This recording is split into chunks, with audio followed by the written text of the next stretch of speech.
get more such videos on law, do subscribe our channel Logical Guruji and hit the bell icon for notification or update. Hello all of you, कैसे आप लोग? Tushar Bharat this side and welcome to my channel logical Guruji. Guys, अब तक मैं आपके लिए बहुत सारे वीडियोस अपलोड करते आया हूं पिछले 1-1.5 सालों से, बट आज मैं ऐसा कुछ करने वाला हूं जो पहली बार होने वाला है इस चैनल में, जो पहले कभी नहीं हुआ, और मुझे इसके लिए आपकी व्यूज़, आपकी राय बहुत ज़रूरी है, राइट? सो कमेंट करके बताइएगा मैं आपसे जो पूछने वाला हूँ। तो आज मैं क्या रिकॉर्ड करने वाला हूँ? Obviously I am going to start the lectures of industrial, general and labour law, ILGL जिसको हम लोग बोलते हैं, ठीक है, industrial, labour and general law. और यही चीज़ अब जो न्यू सिलेबस आने वाला है उनके लिए है टॉपिक ज्यूरिस्प्रूडेंस का एंड जनरल लॉज। तो नया वालों के लिए वो है, और पुराने वाले जो ओल्ड सिलेबस है उनके लिए एग्जीक्यूटिव में है industrial, labour and general law, ILGL, right?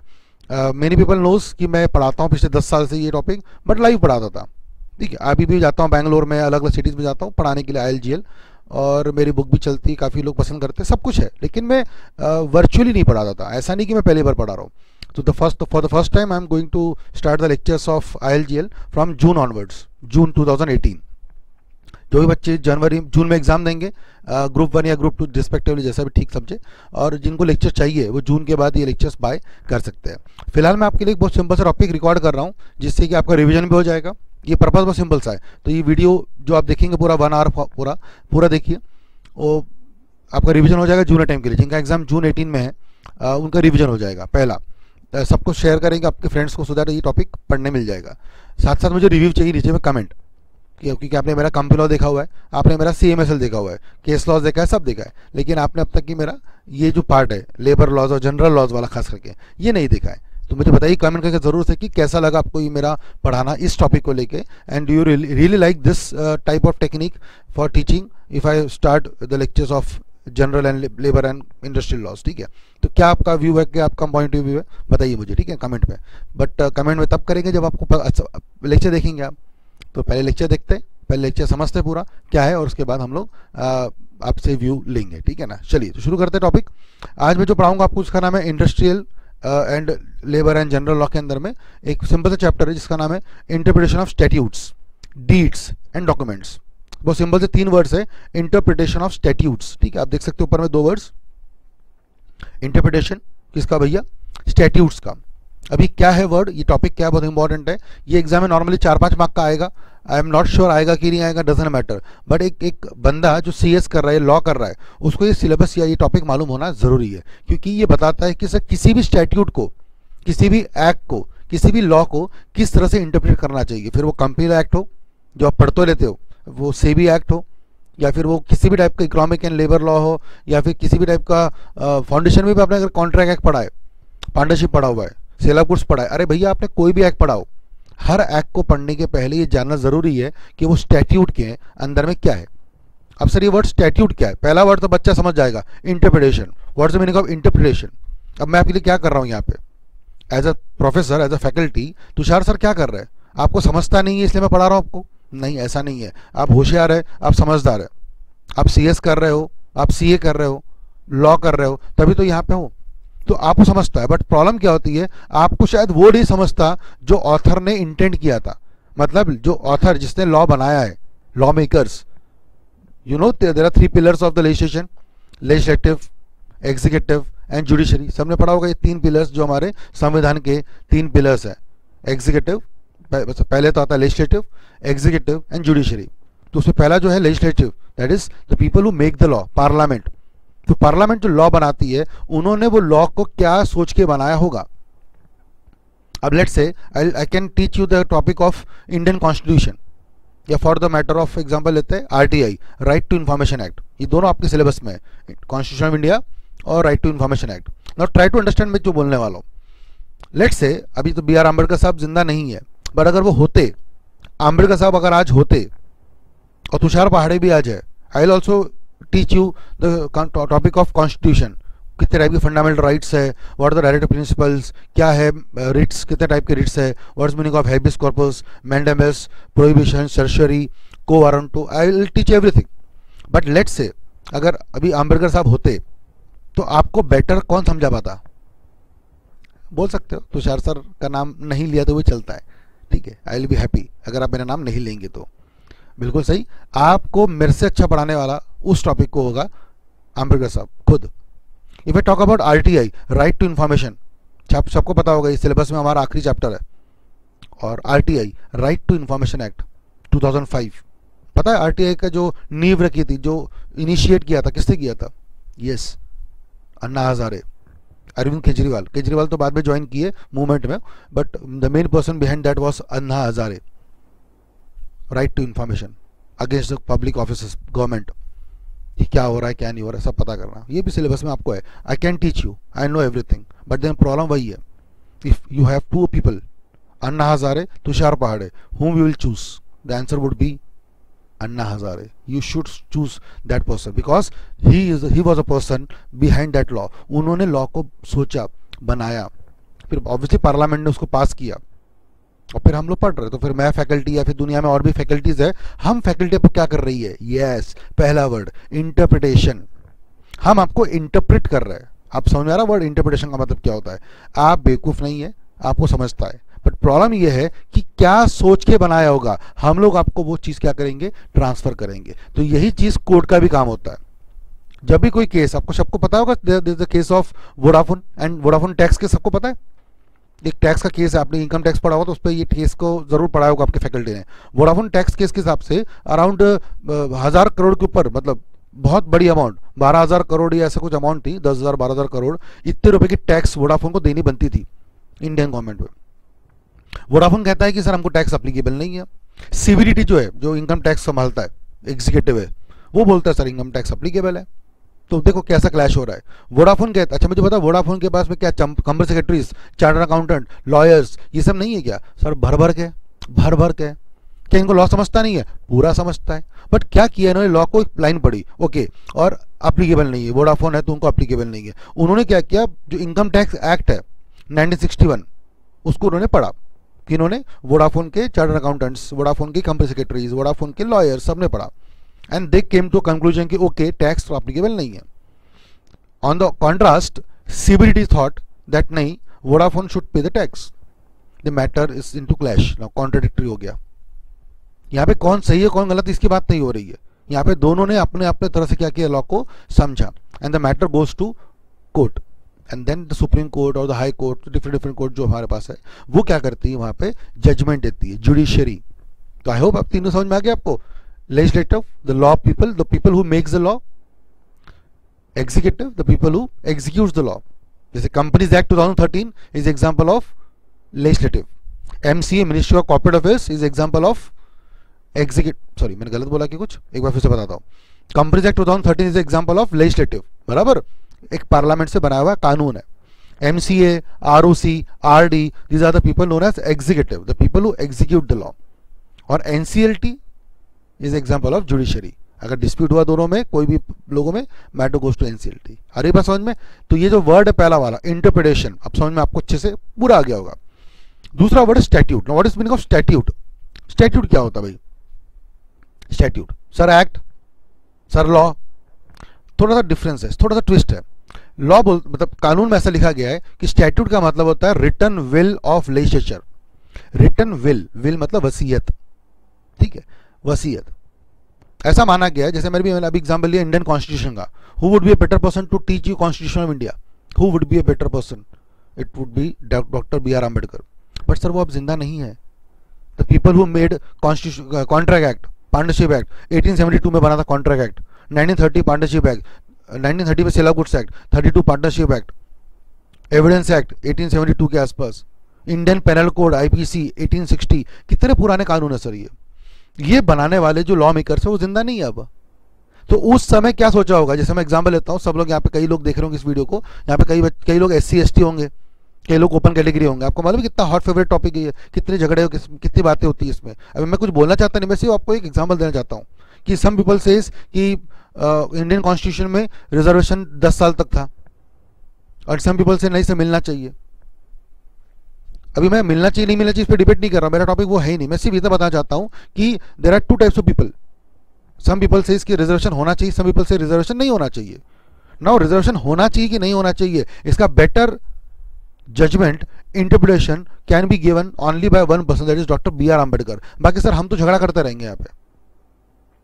तो हमसे बेटर है अम्बेडकर साहब कि उन्होंने क्या सोचकर वो कॉन्सेप्ट लाया था, बट सर अब वो नहीं है, वो नहीं है। दैट्स वाई कोर्ट का काम है यहाँ पे अभी कि हम लोग बीच में आते हैं, और दैट्स वाई रिजर्वेशन इतना डिबेटेबल इशू होने के बाद भी चल रहा है और रहेगा और आगे भी रहेगा। उसकी रीजंस है क्यों होना चाहिए, उसकी रीजंस है, ऐसा नहीं कि बस चल रहा है, रीजंस है। बट क्या होगा, क्या सोचा होगा 1950s में जब इंडियन कॉन्स्टिट्यूशन बना था, तब क्या सोच रही होगी, ये सर बताने वाला बंदा जिंदा नहीं है। That's why we are using the word written will, वसीयत, रिटर्न विल ऑफ लेजिस्लेचर, कानून का जो एक रिटर्न विल है। तो act can be good example, but then act से बेटर वर्ड होगा, क्योंकि जैसे कंपनीज एक्ट 2013 सर अभी 4 साल पहले बना है, तो कंपनीज एक्ट बनाने वाले लोग अभी हैं यहाँ पे, and we all are here, so we can easily tell you what is the logic behind that. But what about Indian Constitution, बताओ कितने पुराने पुराने एक्ट हमारे पास है, उनका क्या, तो उनके लिए ये टॉपिक बनाया गया। ठीक है, चलो, तो बहुत सारी बातें मैंने की आपके सामने, एक बार बुक से भी देखते चलेंगे। ये नोट्स आपको नीचे डाउनलोड लिंक में मिल जाएंगे, नीचे डिस्क्रिप्शन में, तो जाइएगा, क्लिक करके इसको डाउनलोड करके पढ़ना चालू कर दीजिए, ठीक है ना। चलो क्या बोला फटाफट देखिएगा। This study relates to the meaning topic of interpretation of statutes. So first of all we should understand what this terms means, ये जो 4 वर्ड्स हमने पढ़े उसका क्या मतलब होता है। It would therefore be important to understand this 4-5 words, statute, document, instrument, deed and ये सब। ठीक है, चलो मैंने अभी बहुत सारी बातें पढ़ा दी आपको, अब एक बार बुक से देख लेते हैं फटाक से।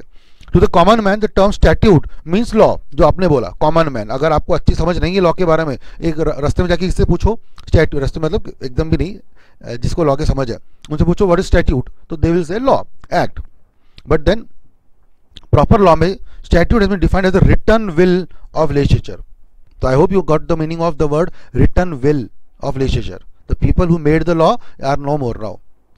What was the thinking, what was the thought process 100 years down the line, मतलब 100 years before this law, आज से 100 साल पहले, आज से 150 साल पहले, 50 साल पहले कोई भी लॉ बनाने के पीछे क्या मंशा, क्या सोच रही होगी, ये जानना हमको मुश्किल होता है आज, क्योंकि हम उस समय से नहीं सोच सकते कि वहाँ पे क्या था। If you think on that by angle, that part, then समझ में आएगा। तो हमारा काम वो है इंटरप्रेट करना, ठीक है। Expressly according to the form necessary to the constitute it the law for the state, normally the term denotes an act enacted by the legislative authority, that is parliament. तो everyone understand who makes the law, parliament. तो parliament ने जो law बनाया है, जो कानून पास किया है, वो कानून पास करने को हम लोग बोलते हैं नॉर्मली स्टैट्यूट। बट फर्क यही है कि थोड़े पुराने कानून होते हैं, तो उसके बारे में अच्छे से मालूम पड़ना हमारे पास अभी पॉसिबल नहीं है। तो that's why we have second word known as interpretation, जो हम लोग पढ़ने वाले। So constitution of India does not use the word statute, though one find the term law in many places. तो ये जो वर्ड है स्टैट्यूट, ये नहीं मिलेगा आपको। हाँ, आप हमेशा लॉ लॉ बोलते जाओगे अलग अलग जगह पे, ये लॉ, वो law, company law, SEBI law, और general law, commercial law, word common हो गया, बट प्रॉपर वर्ड उसका है स्टैट्यूट, ठीक है। खैर, तो जनरल तरीके होते हैं how to interpret the things, बहुत अच्छी टॉपिक ही पढ़ाने वाला हूं। जनरल क्लासिफिकेशन 2 टाइप के होते हैं, legal and doctrinal. I hope you understand. Legal जो आपको एक्ट के अंदर मिलेंगे, डॉक्ट्रिन्स जो एक्ट में नहीं मिलेंगे, but these are the principles, these are the guidelines, benchmark, कुछ आदर्श बने हुए, सिद्धांत बने हुए, डॉक्ट्रिन्स, जिसके बेस पर लॉ बनता है। ये पढ़ेंगे, सबको समझ में आ जाएगा अच्छे से, ठीक है। लीगल में 2 तरीके होते हैं, ऑथेंटिक और यूजुअल। ऑथेंटिक समझते हो, जो बिल्कुल रिलायबल है और जेन्युइन है। यूजुअल मतलब हाँ चले आ रहा है, यूजुअल तौर, है ना, बोलते हैं ना यूजुअल कोर्स ऑफ बिजनेस, तो बस चले आ रहा है, लॉ नहीं है। जैसे एग्जांपल मैं ले रहा हूँ, सब चाहता हूँ एग्जांपल के लिए, जैसे हमारे इंडिया में ऐसा होता है कि अगर जो औरत विधवा हो जाती है, वो नॉर्मली व्हाइट साड़ी पहनती है। बताओ कहाँ लिखा है ये? बट सर ये क्या हो चुका है, हमारे कस्टम्स हो चुके हैं, ट्रेडिशंस हो चुकी है, लिखा नहीं है, लॉ भी नहीं है, लॉ भी नहीं है, बट हो क्या रहा है ना कि सर चले आ रहा है। तो ये एग्जाम्पल बहुत वेग था, ये एग्जाम्पल मत ध्यान रखना, ऐसे और एग्जाम्पल मैं दूंगा आपको विच विल प्रूव यू कि सर हाँ चीज़ें चली आती है कई सारी, उसका कोई लॉ में कोई जिक्र नहीं होता, बट यस इट हैपेंस, और वो चलते रहता है, लॉ में लिखा नहीं है। तो यूजुअल हो सकता है, लीगल हो सकता है, ठीक है ना। डॉक्ट्रिनल में 2 टाइप के होते हैं, ग्रामेटिकल एंड लॉजिकल। ग्रामेटिकल एक एक ग्रामर के वर्ड को लेके भी खेल सकते हैं हम लोग, मैं आपको बताऊंगा अच्छे से। एंड लॉजिकल, लॉजिकल वाला मेरा वाला लॉजिकल नहीं है, ठीक है। लॉजिकल मतलब LOGICAL, जिसके पीछे लॉजिक होता है। बिना लॉजिक की कोई चीज़ नहीं होती, हर चीज़ के पीछे लॉजिक होता है, ठीक है। चलो समझ से एक बार बस फटाफट फटाफट। What does mean by this word? Interpretation is usually said to be either legal or doctrinal.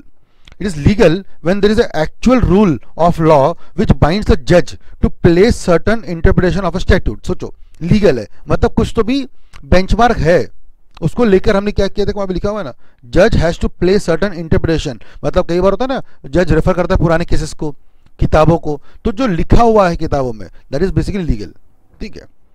Doctrinal when its purpose is to discover the real and true, देखो अब डिस्कवर वर्ड पे ध्यान देंगे तो बहुत सिंपल सा आंसर है। Legal में no you are not suppose to discover, it was there, it is there, you need to just understand and interpret to the people, लोगों को बताना है। डॉक्ट्रिनल में सर लिखा कहीं नहीं है, आपको उस समय क्या करना पड़ेगा, उस चीज को समझ के इजाद करनी पड़ेगी, वो चीज आपको डिराइव करनी पड़ेगी, डिस्कवर करनी पड़ेगी, और आपको लोगों को बताना पड़ेगा देखो भैया ये ऐसा था, अब ऐसा होगा, तो अब तक शायद नहीं होता होगा लेकिन अब तो होगा, डॉक्ट्रिन बन चुका अभी है। तो doctrinal is not into law. आपको बैरेक्ट में जैसे अभी देखो ना, आप खुद एग्जांपल लो, कंपनी एक्ट पढ़ते हो, doctrine of ultra vires, doctrine of indoor management, constructive notice, क्या आपको ये बैरेक्ट में मिलेगा क्या? बैरेक्ट में, अरे मॉड्यूल में मिलेगा, मेरे नोट्स में मिलेगा, सब तरफ मिलेगा। I am asking bare act, section पता है आपको अल्ट्रा वायर्स का सेक्शन क्या है? अरे बात समझ में, बट ये डॉक्ट्रिन है ना, इसका सेक्शन नहीं है, ये सेक्शन में नहीं है सर, ये एक सिद्धांत है जो बने हुए हैं और जो रूल है कि हाँ भाई अगर आप लॉ के बियॉन्ड जाके काम करेंगे तो वो अवॉइड होगा, अल्ट्रा वायर्स, बस ऐसा है, कुछ भी नहीं है, ठीक है, मतलब एक्ट में। खैर, सो Justinian ordered that all the difficulties arising out of legislation should be referred to him for decision. He was providing for authentic interpretation and so also was in the Prussian Code. India का refer नहीं कर रहे हैं, ठीक है ना। Prussian Code 1794 where it was laid down that judges should report any doubt as to meaning of statute, commission or abide by their ruling। तो देखो नॉर्मली लीगल में ऐसा होता है कि जजेस को वही अबाइड करना होता है, वो अपना खुद का नया कोई क्रिएटिविटी नहीं कर सकते लीगल में। डॉक्ट्रिनल में सर आपको अपना एक जजमेंट देने का बोलते पावर है, बट आपको उसके लिए क्या करना पड़ेगा, डिस्कवर करना पड़ेगा। उसका वो है दो वर्ड्स थे, discover the real and true meaning of the statute, true and legal meaning, ठीक है। वैसे तो अभी मैंने आपको समझा दिया लीगल, और उसमें भी दो तरीके बताया मैंने आपको, ऑथेंटिक और यूजुअल। ऑथेंटिक मतलब जो बिल्कुल बोलते ना ट्रस्टेड है, प्रूवन है, ट्राइड है, ऑथेंटिक है, जेन्युइन है। और जो दूसरा वर्ड मैंने बताया आपको दैट इज यूजुअल, जिसका कोई बोलते ना, देखो ये मैंने बताया था आपको, यूजुअल कस्टम। तो आई होप अंडरस्टैंड करते हो, कस्टम का मतलब चले आ रहा है, ठीक है, चीज़ें चली आ रही है, उसका कोई बोलते ना सिर पैर नहीं है, उसका कोई बेंचमार्क नहीं है, रूल नहीं है, बस people goes on doing this things from past so many years, decades you can say, ठीक है, चले आ रहे और लोग कर रहे हैं, मजा आ रहा है, तो वैसा टाइप का। खैर, doctrinal, what is doctrinal? Its interpretation may be given again into two categories, grammatical and logical. It is grammatical when the court applies only to the ordinary rule of speech for finding out the meaning of the word used in statute. जितना बोला है उतना ही grammatical. जैसे मैं आपको example देता हूँ, if I use the word capital of our country is large, if I use the word capital of our country is large, again I am repeating the word capital of our country is large. Now please tell me what am I talking about? Capital of our country is large. Is it the Delhi? India, Delhi की बात कर रहा हूँ मैं India के अंदर में, या is it the financial या you can say capital formation of the country, national income, GDP, किसकी बात कर रहा हूँ? Capital of our country is large. Am I talking about the Delhi Indian capital or I am talking about the national income or GDP capital? तो आपको समझ में आ रहा है, कैपिटल वर्ड के दो मीनिंग है, और दो नहीं सर बहुत सारे और भी मीनिंग्स है। अगर आप पढ़ते हो अकाउंट्स तो वहाँ पे होता है capital nature item, revenue nature item. If I use example of कोई फॉर्म दूं आपको भरने के लिए, तो उसमें लिखा होता है right in capital letters, right in capital letters, sir चार मतलब हो गए कैपिटल के।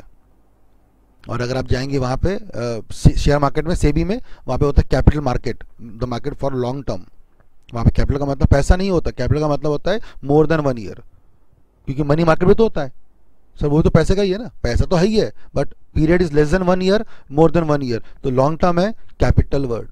एक ही वर्ड के 4 से 5 मतलब आ सकते हैं, तो जब आपको यूज करना है उसका ग्रामेटिकल मीनिंग जितना है उतना बहुत दिमाग लगाना पड़ता है, इसलिए तो देखो टॉपिक कितना खतरनाक है, इंटरप्रिटेशन ऑफ स्टैट्यूट, ठीक है। खैर, so on the other hand when the court goes beyond the words, मतलब ग्रामेटिकल होता है जितना बोला उतना, दूसरा होता है लॉजिकल, उतना नहीं, उसके पीछे घुसना पड़ेगा, ऐसा क्यों वैसा क्यों, दिमाग लगाना, ठीक है।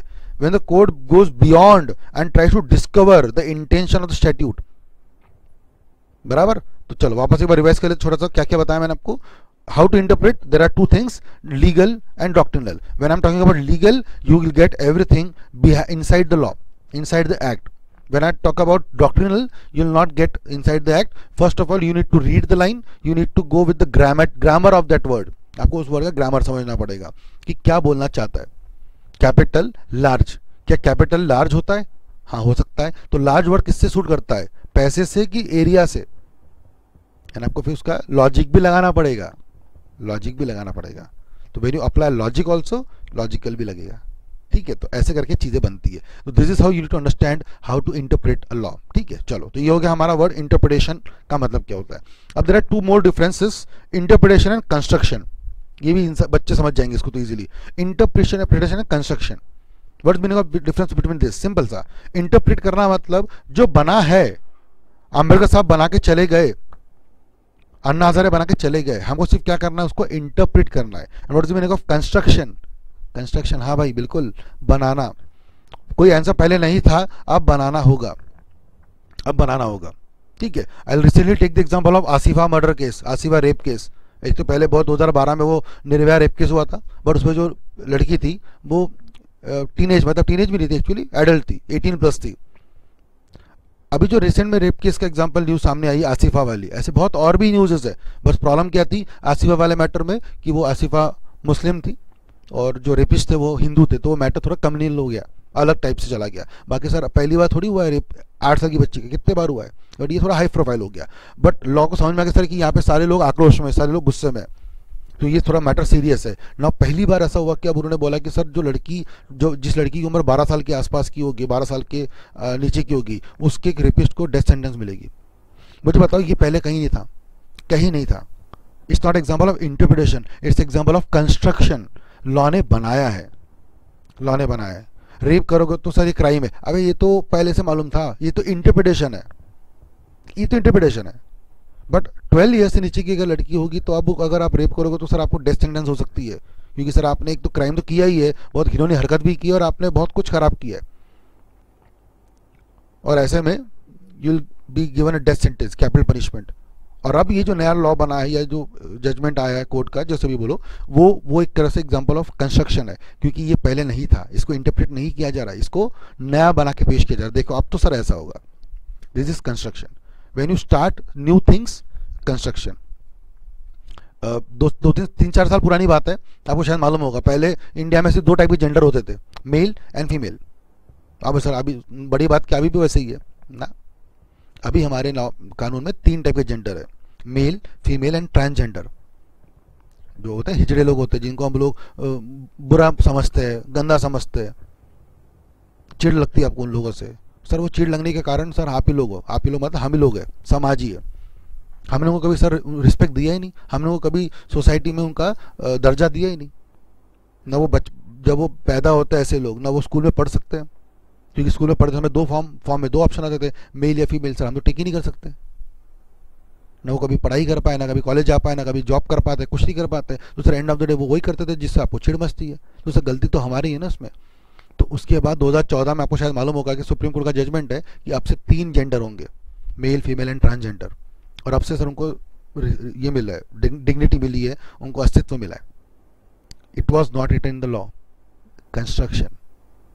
समझ में आ रहा है. एग्जाम है बहुत सारे अपने पास, तो ये अलग एग्जाम्पल है, बहुत मजा आएगा आपको पढ़ने में. ये मेरा आपसे बोला दावा भी और वादा भी है. ठीक है, चलिए. तो बाकी आप पढ़ सकते हो, क्योंकि रिवीजन है तो मैं आपको फटाफट समझा रहा हूँ चीज़ों को, और भी बातें पढ़नी बाकी है. तो देख लीजिए एक बार अच्छे से यहाँ पे क्या मतलब है.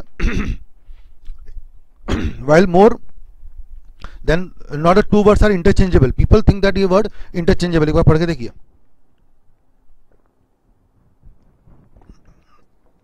पीपल थिंक ये इंटरचेंजेबल है, बट नहीं, दोनों में बहुत डिफरेंस है, अलग अलग वर्ड से. Sorry. The cardinal rule of construction is of a statute is to read literally. देखो literally, which means by giving the words use by the legislature of their ordinary, natural and grammatical sense. Ordinary, natural, grammatical, जितना बोला उतना. But if such reading is absurdity, तो आपके पास एक option that is, आप क्या कर सकते हो, उसको अपने मन से अपने भाषा में कंस्ट्रक्ट कर सकते हो, आप लोगों को समझा सकते हो कि हाँ भाई इसको ऐसे भी करना पड़ता है, ठीक है। तो बहुत सिंपल सा है, the cardinal rule of interpretation is when the language is simple and unambiguous, जब सब कुछ क्लियर है आप इंटरप्रेट करो, बट जब कोई चीज़ नहीं बनानी है, कोई चीज़ बहुत ट्रिकी है, you need to construct also, simple, ठीक है। यहाँ पे डिफरेंस दिया हुआ है, एक बार इसको आप सॉल्व करेंगे अच्छे से अपने मन में, ठीक है ना। If you want to practice it, how should be done, एक पेपर ले लीजिए, 3 कॉलम बनाइएगा, बेसिस, इंटरप्रिटेशन, कंस्ट्रक्शन, एक एक पैराग्राफ पढ़िए, मन समझिए, शॉर्ट में लिख लीजिए। तो क्या होगा कि आप जब खुद से बनाएंगे self note, when you construct your notes your self, it will be helpful for long term. If I interpret you और आप पढ़ लोगे वो भी समझ में आएगा, लेकिन वो ज़्यादा दिन टिकता नहीं है। When you construct yourself, आप अब घर बैठ के खुल के सेल्फ नोट्स बनाएंगे, मज़ा आएगा। समझ में आ रहा है एग्जाम्पल्स, ठीक है ना। चलो ठीक है, और बातें नहीं करते, अब आगे चलते हैं। नाउ मेन टॉपिक पे आते हैं।